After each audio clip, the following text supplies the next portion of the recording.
2014-2025 10 ans après est-ce que def nañ taxaw seetlu le devoir d'inventaire ba xam effectivement ndax ambition yi ñu ci bëggoon am nañ ko wala déet est-ce que ce travail d'inventaire a été fait leneen lii monsieur le ministre mooy en 2024 10 ans après justement ces concertations dafa am une promesse de rupture boo xamante ni moom lañ ñu dig askanu Sénégal aujourd'hui qu'est-ce que le nouveau régime apporte réellement en termes de valeur ajoutée, en termes d'ambition et de vision par rapport à l'enseignement supérieur et à la recherche et à l'innovation.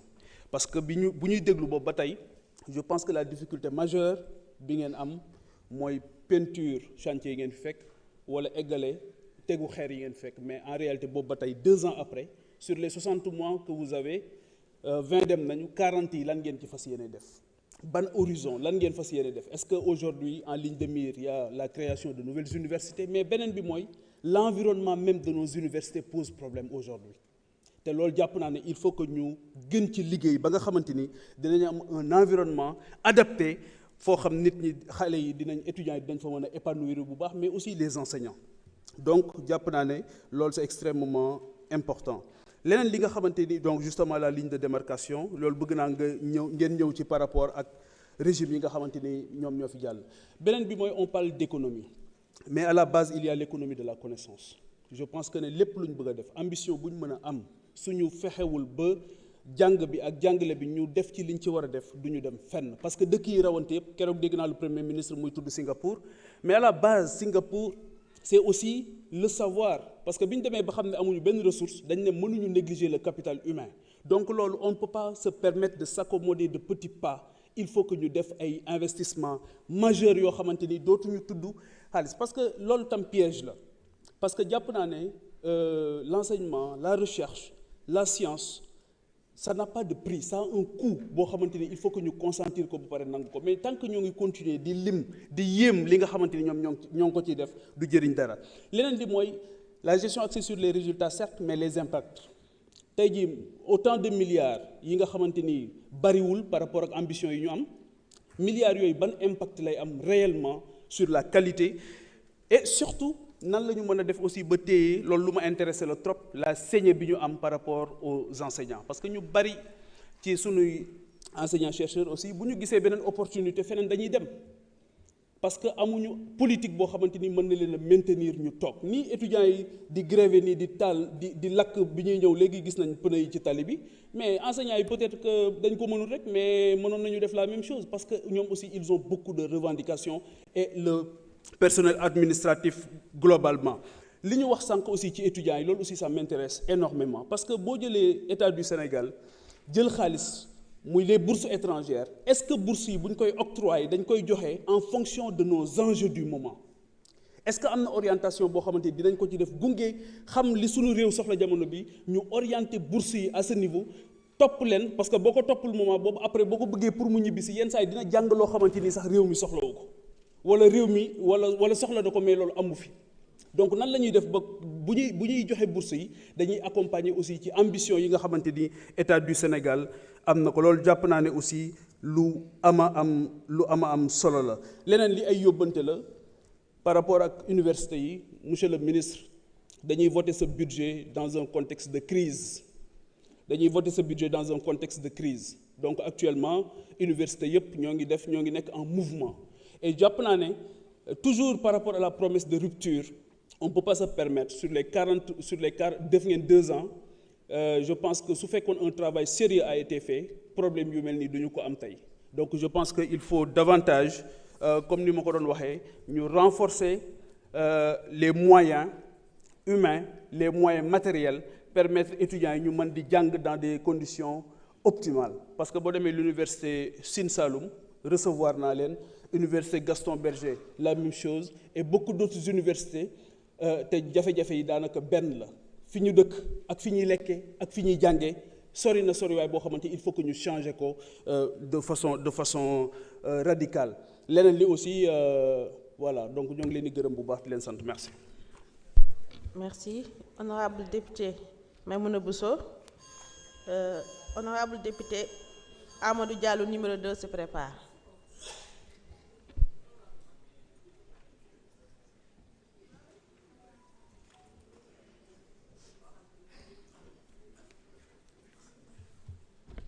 Merci Madame la Présidente Rocky Ndiaye. Monsieur le ministre des Finances, Monsieur le ministre de l'Enseignement supérieur, Madame la Secrétaire d'État, recevez nos salutations ainsi que vos collaborateurs. Chers honorables députés, bonjour. Le point commun de nos deux collègues qui ont parlé tout à l'heure, qui sont aussi des opposants, c'est de ne pas comprendre, en fait, le sens même de l'opposition. Il faut s'opposer à un président de la République si vraiment on est sérieux dans une opposition. Si demain on va être élu, on ne peut pas s'opposer constamment à un Premier ministre. Ça n'a pas ambitieux d'essayer de remplacer un Premier ministre. Cela montre réellement que vous avez un problème personnel avec le Premier ministre. Tout à l'heure, quelqu'un a dit que le meilleur a parlé de populisme, a parlé de vérité. Chers collègues, le meilleur ennemi de la vérité, c'est la mauvaise foi. Et je vais vous dire aussi, le pire ennemi d'un homme politique, c'est l'impopularité. C'est aussi le fait de ne pas arriver à faire ses propres preuves, mais c'est le fait aussi de ne pas accepter la volonté divine, d'avoir un adversaire qui est beaucoup plus populaire. Il n'y peut rien, il l'a dit lui-même. Il n'a rien fait pour avoir cela, c'est le bon Dieu qui en a décidé ainsi. Mirmi, d'où les marabouts, c'est Dieu. Essayez d'en vouloir au bon Dieu. Vous nous parlez des étudiants, vous nous parlez de ce que nous devons dire aux ministres. Tout le travail a été fait en commission. Je crois que les ministres vont encore subir. Je crois que jamais les ministres n'ont autant subi que des députés de la majorité qui ne font que réclamer et qui ne sont pas là pour applaudir les ministres. Donc, c'est aussi de la mauvaise foi. Monsieur le ministre, moi, je vais vous interroger, comme mon collègue l'a dit, sur le budget. Oui, il y a 16,2 milliards à l'université Gaston Berger. J'espère qu'il sera content, qu'il va applaudir après. Et il y a 16,2 milliards de budget à Saint-Louis, mais il y a quand même une suspension de bourse de la promo 31. 700 étudiants qui se sont vus formuler qu'ils n'ont plus de bourse. Alors, est-ce que vous pouvez nous donner une explication sur cela? Parlons toujours de chiffres. Contrairement à eux, ils font de la littérature politique. En parlant de chiffres, je vois que là où on parle d'innovation, recherche, il n'y a que 2,5% du budget qui est alloué aux recherches. Je trouve que c'est assez peu et j'aimerais que vous rassuriez les Sénégalais que dans l'avenir, peut-être, ce montant sera un peu augmenté. En ce qui concerne l'UCAD, je crois que les étudiants sont dans leur bon droit. La seule chose qu'on peut demander, c'est peut-être que les revendications puissent changer de forme.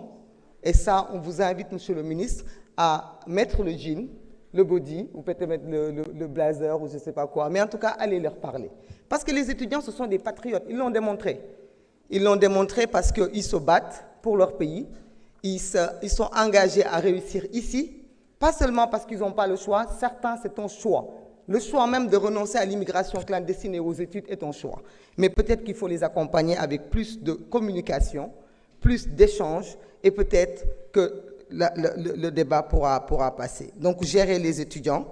Et par contre, pour tout le reste, votre programme 2091, donc oui, c'est le programme qui parle des étudiants. On a vu tout à l'heure dans le rapport, on nous a parlé d'un bond de 44 milliards. Je ne sais pas si vous pouvez revenir là-dessus. Je n'ai pas suivi peut-être bien les débats où j'aimerais bien savoir sur quelle rubrique vous avez eu ces plus 44 milliards. Je vous félicite sur les bourses de 88 milliards et je tiens à dire à nos étudiants que certes, nous sommes un pays pauvre, mais nous sommes un pays soucieux de son éducation. Ici au Sénégal, les gens ont des bourses. Les gens sont accompagnés par l'État malgré les difficultés. Aux États-Unis, un très très grand pays, les gens sont obligés de s'endetter pour faire leurs études. Dans d'autres pays, les gens sont obligés de vendre leurs biens pour pouvoir faire leurs études. Alors c'est ça le populisme. Le populisme, c'est de venir ici nous dire que ce dont nous parlons n'est pas exact. Le populisme, c'est d'essayer de monter le peuple contre vous qui êtes gouvernants, contre ceux qui sont aujourd'hui aux affaires. Les étudiants comprennent et doivent comprendre que les études ne peuvent pas toujours être à la solde de l'État. Nous devons accompagner l'État à avoir ces organisations, ces sociétés, ces multinationales qui sont ici au Sénégal, qu'ils puissent participer aussi à ces bourses-là. L'État du Sénégal, l'État d'hier, l'État d'aujourd'hui est un État conscient de l'avenir de ses enfants, de l'avenir de sa jeunesse. Merci beaucoup. Merci beaucoup.